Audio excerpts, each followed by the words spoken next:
Aku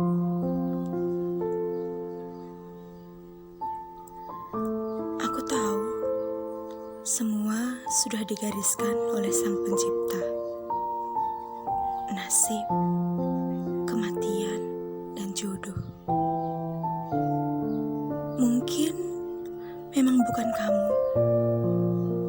Walaupun sudah banyak waktu yang kita lalui bersama.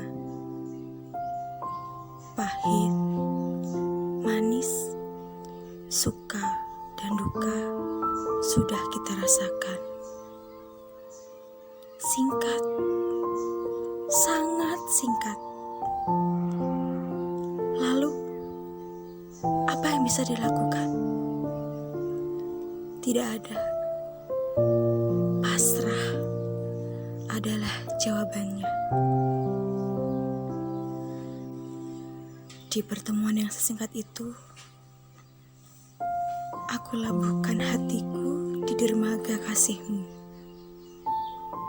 Walaupun hingga pada akhirnya pertemuan yang singkat akan merujuk pada perpisahan yang singkat pula.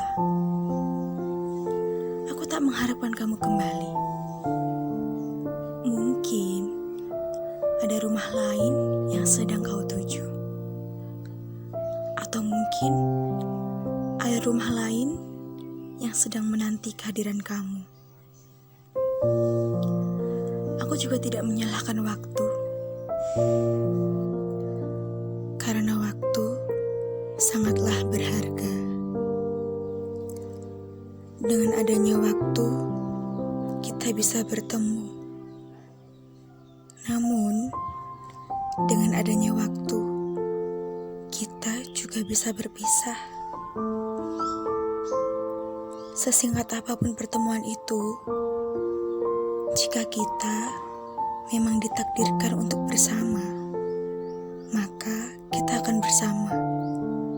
Namun sebaliknya, sesingkat apapun pertemuan itu, jika kita memang tidak ditakdirkan untuk bersama, maka perpisahanlah yang akan memisahkan kita. Hargailah waktu selagi ada. Hargailah waktu yang telah mempertemukan kita, walaupun hanya sekejap mata.